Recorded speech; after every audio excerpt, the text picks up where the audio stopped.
Halo Sobat Book Reading 12 yang berbahagia. Jumpa lagi.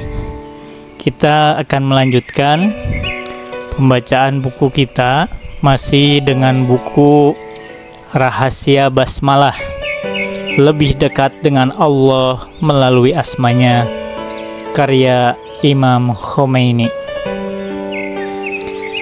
Pada episode kali ini kita akan membacakan beberapa bagian yang diberi judul Segala Puji Milik Allah. Bismillahirrahmanirrahim. Meyakini kebenaran sesuatu berbeda dengan mempercayai secara akal, karena ada beberapa dalil ilmiah yang dapat membuktikannya. Kualitas ismah yang ada pada Nabi adalah hasil dari keimanan. Apabila seseorang sungguh-sungguh beriman, maka ia tidak mungkin berbuat dosa.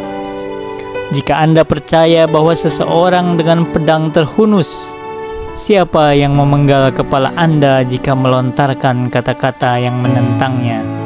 Maka Anda tentu tidak mau melakukan kesalahan tersebut.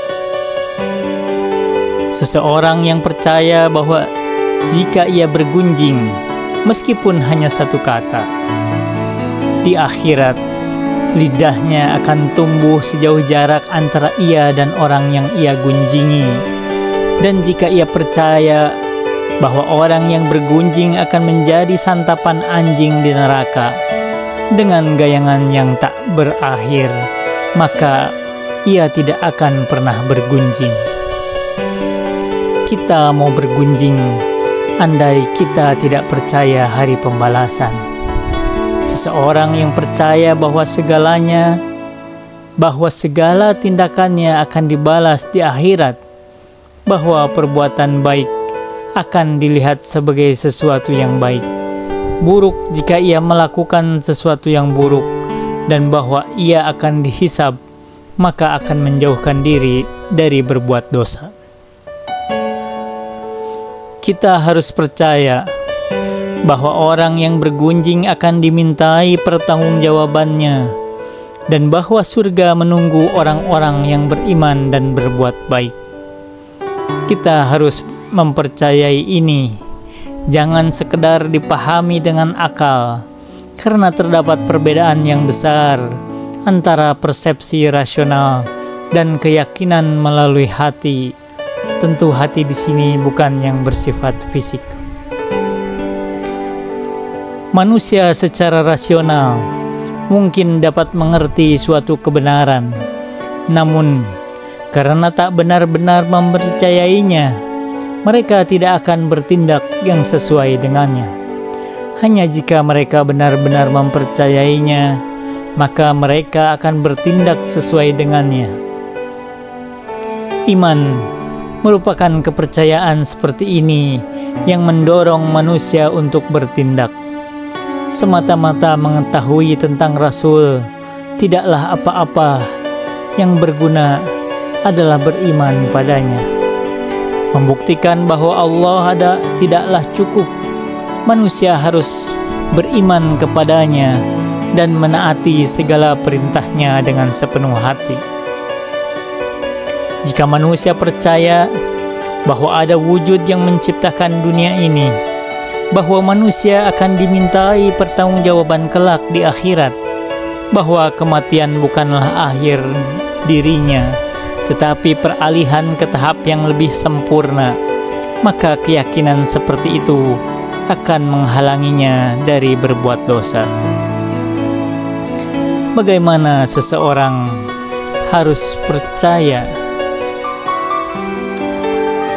Jawabannya diberikan oleh Al-Quran dengan nama Allah. Segala puji bagi Allah. Sekali lagi saya tekankan bahwa penafsiran bersifat kemungkinan, bukan kepastian. Kelihatannya bahwa jika manusia percaya bahwa semua pujian merupakan milik Allah, maka syirik tidak akan memasuki hatinya. Karena siapapun yang kita puji, sebenarnya kita memuji manifestasi kemuliaan Allah.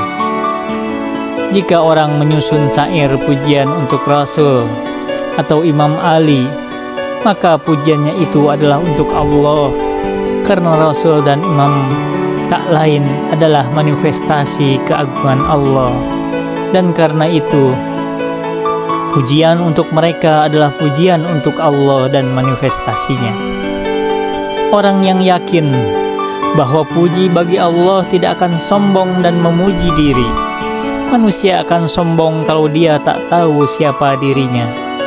Orang yang mengenal dirinya akan mengenal Tuhannya.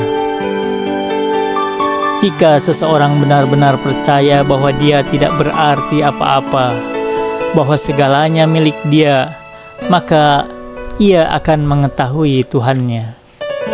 Masalah mendasar yang kita hadapi adalah bahwa kita tidak mengenal baik diri kita sendiri maupun Allah, dan kita tidak percaya kepada diri kita sendiri dan Allah. Kita tidak percaya bahwa kita tidak berarti dan bahwa semuanya miliknya. Selama kita tak meyakini hal-hal ini, semua argumen yang membuktikan eksistensi Allah hampir tak ada gunanya, dan segala perbuatan kita didasarkan pada egoisme.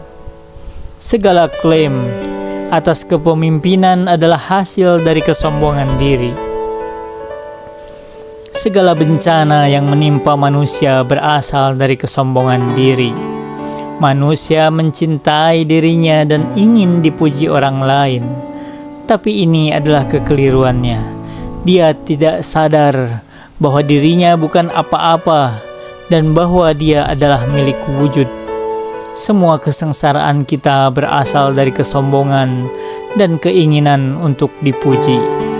Ini merupakan sumber dari segala macam dosa yang membawa manusia menuju kematian dan kehancuran, membawa mereka ke neraka. Apabila manusia hanya memperhatikan dirinya sendiri dan menginginkan semuanya untuk dirinya sendiri dan mengambil hak-hak orang lain, itulah sumber dari segala macam kesengsaraan.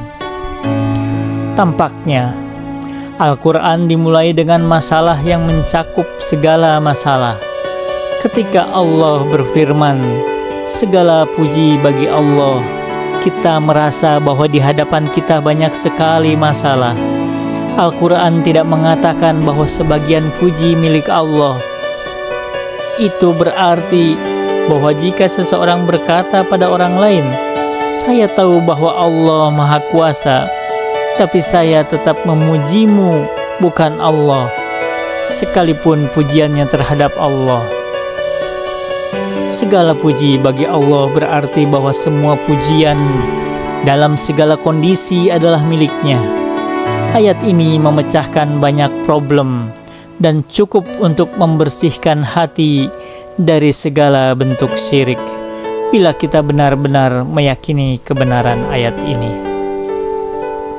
Apabila seseorang berkata, "Selama hidup saya tidak akan pernah menyetujui segala macam bentuk syirik," itu karena dia telah menemukan dan meresapkan kebenaran ini dalam hati. Keyakinan ini tidak dapat diperoleh melalui argumen tak berguna. Argumen tetap diperlukan, tetapi hanya untuk memahami masalah keesaan Allah menurut kapasitas akal. Mempercayainya adalah langkah berikutnya. Wa ma taufiqi illa billah. Alaihi tawakkaltu wa ilaihi unib. Wassalamualaikum warahmatullahi wabarakatuh.